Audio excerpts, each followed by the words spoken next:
नमस्कार, मैं भावना। चलिए देखते हैं झारखंड की 15 फटाफट बड़ी खबरों को। सीएम हेमंत सोरेन ने महिला मुखिया मुशफिका हसन के खिलाफ पीई दर्ज करने की दी अनुमति। झारखंड के सीएम हेमंत सोरेन ने भ्रष्टाचार के खिलाफ कार्यवाही की अनुमति दी है। अवैध संपत्ति अर्जित करने के मामले में मुख्यमंत्री हेमंत सोरेन ने पाकुड़ की इलामी पंचायत की आरोपी मुखिया मुशफिका हसन के खिलाफ पीई दर्ज कर जांच करने की अनुमति के प्रस्ताव को मंजूरी दे दी है। 2018 का यह मामला भ्रष्टाचार निरोधक ब्यूरो की जांच में आरोपों की पुष्टि हुई है। इसके बाद पीई दर्ज करने की अनुशंसा की गई थी। डुमरी उपचुनाव के लिए बेबी देवी और यशोदा देवी ने दाखिल किया नामांकन। डुमरी विधानसभा उपचुनाव के लिए नामांकन के आखिरी दिन दोनों प्रमुख उम्मीदवारों ने पर्चा दाखिल कर दिया। झारखंड मुक्ति मोर्चा के नेता बेबी देवी ने India national development inclusive alliance के उम्मीदवार के तौर पर तो आजसू की नेता यशोदा देवी ने नेशनल डेमोक्रेटिक अलायंस के उम्मीदवार के तौर पर नामांकन दाखिल किया। बृहस्पतिवार को दोनों उम्मीदवारों ने गिरिडीह में पर्चा दाखिल किया।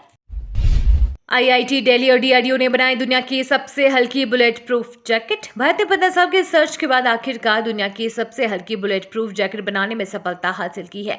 इस बुलेट प्रूफ जैकेट की खासियत ये है कि स्नाइपर के 6 शॉट्स भी झेल सकती है। भारतीय प्रौद्योगिकी संस्थान दिल्ली और रक्षा अनुसंधान एवं विकास संगठन के सहयोग से यह बुलेट प्रूफ जैकेट तैयार की गई है। झारखंड में सहायक आचार्य के 26,001 पदों पर नियुक्ति के लिए आवेदन शुरू। झारखंड में 26,001 सहायक आचार्य पद के लिए बुधवार से ऑनलाइन आवेदन शुरू हो गए हैं। अभ्यर्थी 15 सितंबर तक आवेदन कर सकेंगे। 17 सितंबर तक परीक्षा शुल्क जमा कर सकेंगे। 19 सितंबर तक मध्यरात्रि तक फोटो व हस्ताक्षर अपलोड कर सकेंगे। वहीं ऑनलाइन आवेदन पत्र में संशोधन की प्रक्रिया 21 सितंबर से 23 सितंबर की मध्यरात्रि तक होगी।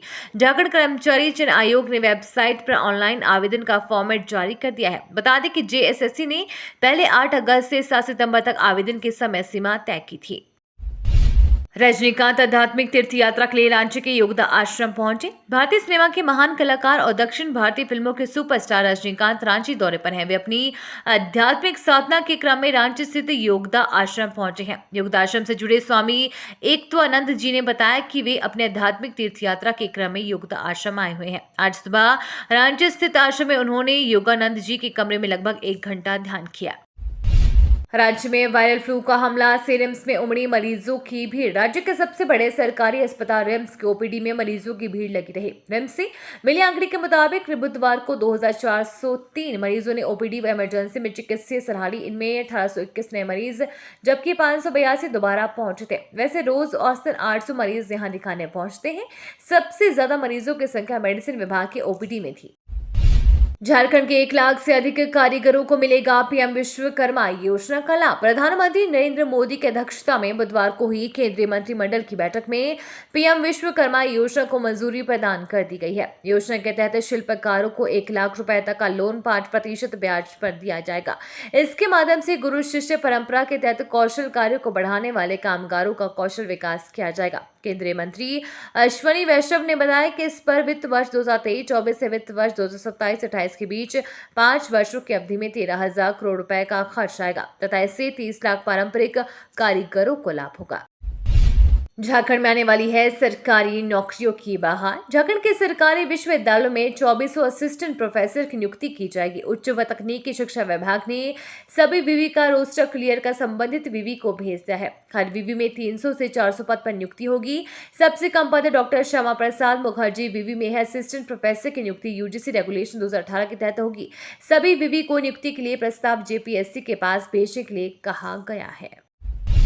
राहुल गांधी को झारखंड हाई कोर्ट से मिली बड़ी राहत। मोदी सरने पर आपत्तिजनक टिप्पणी करने के मामले में आरोपी कांग्रेस के पूर्व अध्यक्ष व सांसद राहुल गांधी को झारखंड हाई कोर्ट से बड़ी राहत मिल गई है। हाई कोर्ट के जस्टिस संजय कुमार द्विवेदी की अदालत ने याचिका को स्वीकार करते हुए निचली अदालत के आदेश को निरस्त कर दिया। साथ ही प्रार्थी राहुल गांधी को निचली अदालत में व्यक्तिगत उपस्थिति से छूट प्रदान की। व्यक्तिगत उपस्थिति का आदेश निरस्त होने के बाद अब प्रार्थी अधिवक्ता के माध्यम से निचली अदालत में उपस्थित हो सकेंगे। Jharkhand rural health mission society में 1072 पदों पर नियुक्ति शुरू। झारखंड में कॉन्ट्रैक्ट पर नियुक्ति प्रक्रिया शुरू हो चुकी है। ये नियुक्ति Jharkhand rural health mission society में होगी। इस नियुक्ति से संबंधित विस्तृत जानकारी jrhms.jharkhand.government.in पर जारी की गई है। इस नियुक्ति प्रक्रिया के तहत डॉक्टरों की नियुक्ति के साथ साथ अन्य पदों पर भी बहाली होगी। Jharkhand rural health mission society में नियुक्ति के लिए कुल 1072 पद निर्धारित हैं। पीवीटीजी छात्रों के लिए मुफ्त आवाज से कोचिंग शुरू करने वाला झारखंड देश का पहला राज्य।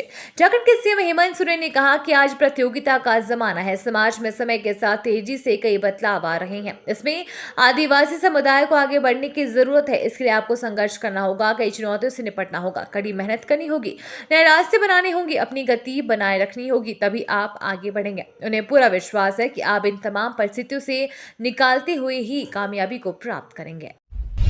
संचार साथी पोर्टल के जरिए 52 लाख फर्जी मोबाइल कनेक्शन को किया गया बंद। संचार साथी पोर्टल के माध्यम लोगों को अपने खोए या चोरी हुए मोबाइल फोन को ट्रैक करने में काफी मदद मिलेगी। संचार साथी पोर्टल के लॉन्च होने के बाद 52 लाख फर्जी मोबाइल कनेक्शन को बंद किया गया है। साथ ही 67 डीलर्स को ब्लैकलिस्ट कर 300 से अधिक FIR दर्ज की गई है। ये जानकारी केंद्रीय इलेक्ट्रॉनिक्स और सूचना प्रौद्योगिकी मंत्री अश्विनी वैष्णव ने दी है। इसरो की बड़ी कामयाबी, चंद्रयान से अलग होकर चांद की ओर अकेला निकल पड़ा विक्रम लैंडर। इसरो ने चंद्रयान 3 मिशन के एक अहम पड़ाव को पार कर लिया है। चंद्रयान से अलग होकर लैंडर विक्रम अब अकेले ही चांद की ओर बढ़ चला है। तकनीकी भाषा में कहे तो प्रोपल्शन मॉड्यूल के साथ सफर कर रहा लैंडर अलग हो चुका है। अब लैंडर विक्रम को आगे का रास्ता अकेले तय करना होगा। ये भी जान लीजिए कि विक्रम लैंडर ही 23 अगस्त को शाम 5:25 बजे चांद पर लैंड करेगा। सुप्रीम कोर्ट ने handbook on combating gender stereotype की जारी। इस कदम का मकसद अदालत में सुनवाई के दौरान ऐसे शब्दों के इस्तेमाल पर रोक लगाना है जो सालों से इस्तेमाल होते आ रहे हैं। स्टीरियोटाइप कहलाते हैं। स्टीरियोटाइप का मतलब उस चलन से है जिसमें तार्किकता और संवेदनशीलता समय सापेक्ष नहीं होती है। अदालतों की बहसों में इस्तेमाल होने वाले टर्म को बदलने का मकसद लैंगिक संवेदनशीलता को सुनिश्चित करना है। कहा जाता है कि इन टर्मों को इस्तेमाल से भेदभाव वाले व्यवहार को वैधता मिलती है। नूह हिंसा मामले में गिरफ्तार बिट्टू बजरंगी को कोर्ट ने 14 दिनों की न्यायिक हिरासत में भेजा। बिट्टू को मंगलवार को हरियाणा पुलिस ने गिरफ्तार किया था। समाचार एजेंसी PTI के मुताबिक बिट्टू बजरंगी उर्फ राजकुमार को गुरुवार को नूह की अदालत में पेश किया गया, जहां से कोर्ट ने उन्हें 14 दिनों के लिए फरीदाबाद की निमका जेल भेज दिया गया। ये तो थी आज की बड़ी खबरें। अपने गांव या शहर की न्यूज देखने के लिए हमें कमेंट्स में जरूर बताएं कि आप न्यूज को कहां से देख रहे हैं।